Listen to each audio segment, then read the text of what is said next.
আসসালামু আলাইকুম everyone, welcome back to my vlog. আশা করি আপনারা সবাই অনেক ভালো আছেন। তো আমিও ভালো আছি। গত ভিডিওতে বলেছিলাম যে জিন্দা পার্কের লাইব্রেরি সম্পর্কে আপনাদেরকে বলবো। তো আমাদের দুপুরে খাওয়া দাওয়া শেষ, আমরা এখানে একটু বাতাসে ঘোরাফেরা করছিলাম যেহেতু প্রচুর রোদ।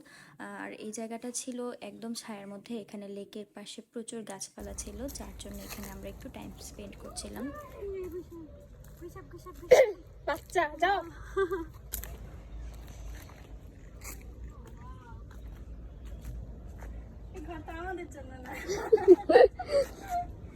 তো খাওয়া দাওয়া শেষ করে আমার অন্য বন্ধুরা বসেই গল্প করছিল, তো আমি একটু জাস্ট আপনাদেরকে ভিউটা দেখানোর জন্য আমার আরেকটা বন্ধুকে নিয়ে পুরো পার্কটা আমি ঘুরে ঘুরে দেখাচ্ছিলাম। জিন্দা পার্কের বড় বড় গাছগুলোতে এরকম বসার জন্য ব্যবস্থা করা ছিল, তো এই জায়গাটা খুবই ইন্টারেস্টিং। আর আমরা এখানে বন্ধুরা মিলে একটু উঠেছিলাম। তো এর আগে যতবার আমি গিয়েছি কখনোই গাছে ওঠার সাহস করতে পারিনি, কারণ আমি প্রচুর ভয় পাই। আর তারপরে গরমের মধ্যে আমরা লেকের মধ্যে একটু পা ভিজিয়েছিলাম। তো এখানে খুবই ভালো লাগছিল বসে গল্প করতে। জিন্দা পার্কের আরেকটা সুন্দর জায়গা হচ্ছে লেকের মাঝখানে একটা ছোট দ্বীপ। তো সেখানে ম্যাক্সিমাম মানুষই থাকে, যার কারণে আমরা গতবার যেতে পারিনি। তো এইবার সব বন্ধুরা মিলে লেকের মাঝখানে যেতে পেরেছি। তো এখানে আমরা সবাই অনেক সময় কাটাচ্ছিলাম। তো লেকের পাড়ে ঘোরার পর আমরা সব বন্ধুরা মিলে লাইব্রেরির দিকে যাচ্ছিলাম। লাইব্রেরির ভিউটা জাস্ট এতটাই সুন্দর, যদি আমরা আগে বুঝতে পারতাম তাহলে লাইব্রেরিতে আগে ঢুকতাম, তারপর পুরো পার্কটা ঘুরতাম। এর আগেও সময় স্বল্পতার জন্য বন্ধুদের সাথে লাইব্রেরিটা ঘোরা হয়নি। তো এবার ইনশাল্লাহ আপনাদেরকে আমি লাইব্রেরিটা দেখাবো। আর লাইব্রেরির ভিউটা জাস্ট অসাধারণ ছিল। লাইব্রেরির ভেতরে ছোট ছোট কিছু রেস্ট্রিকশন আছে, বাট তারপরেও লাইব্রেরির ভিউটা এতটাই সুন্দর ছিল যে আমরা লাইব্রেরির ভিতরে অনেকটা সময় কাটিয়েছি। আর লাইব্রেরির এন্ট্রি ফি হচ্ছে মাত্র 20 টাকা। কল্পনা করতে পারবেন না 20 টাকায় আপনি কত সুন্দর একটা ভিউ পেতে যাচ্ছেন। তো আমরা আমাদের এন্ট্রি ফিটা জমা দিয়ে তারপর আমরা ব্যাগগুলো একটা ডেস্কে রেখে দিই। তারপর একটা শু বক্স ছিল যেখানে জুতাগুলো রেখে তারপর যেতে হয়। তো এখানে রেখে আমরা জাস্ট গ্রাউন্ড ফ্লোরটা ঘুরে ঘুরে দেখছিলাম। এই হচ্ছে গ্রাউন্ড ফ্লোরের ভিউটা। এখানে তেমন বইপত্র নেই, এখানে জাস্ট বসার জায়গা আর নিউজ পেপার ছিল। এটা হচ্ছে ফার্স্ট ফ্লোরে যাওয়ার সিঁড়ি, কাঠের সিঁড়ি, এগুলো দেখতে খুবই সুন্দর লাগছিল। তো আমরা ফার্স্ট ফ্লোরে যাচ্ছি। আর এই হচ্ছে ফার্স্ট ফ্লোরের ভিউটা। এখানে জাস্ট একটা গ্লাস ছিল, আর গ্লাস থেকে নিচের ভিউটা দেখা যাচ্ছে। তো লাইব্রেরির ভিতরে একটু ছোট নিয়ম হচ্ছে, এখানে আপনি বই হাতে নিয়ে কোনো ছবি বা ভিডিও ফুটেজ নিতে পারবেন না। বই শুধুমাত্র এখানে বসে পড়ার জন্য। আর কিছু কিছু জায়গা রেস্ট্রিক্ট করা আছে, সেখানে বসেও আপনি ছবি উঠাতে পারবেন না, কারণ সেই জায়গাগুলো একটু রিস্কি। দ্যাটস ওয়াই এরকম নিয়ম করা আছে এখানে।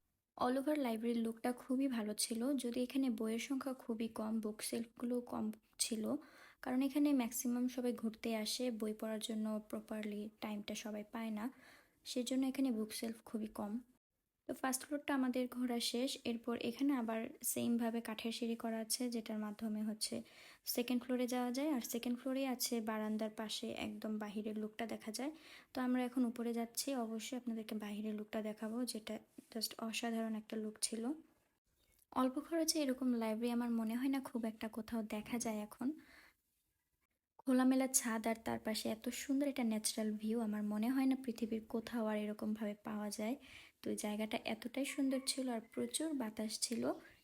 আর ছাদের কাছে প্রচুর বসার জায়গা আছে, যেখানে আপনি বসে বসে বই পড়তে পারবেন এবং পাশের ভিউটাও দেখতে পারবেন।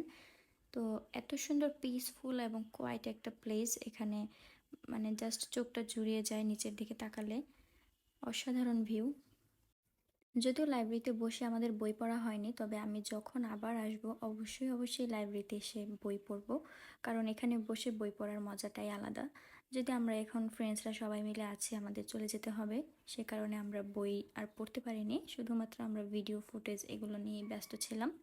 আশা করি লাইব্রেরিটা আপনাদের খুব খুব ভালো লাগবে, এবং অবশ্যই আপনারা যখনই আসবেন হাতে সময় নিয়ে আসবেন, যেন লাইব্রেরিটা ভালোভাবে ঘুরে দেখতে পারেন।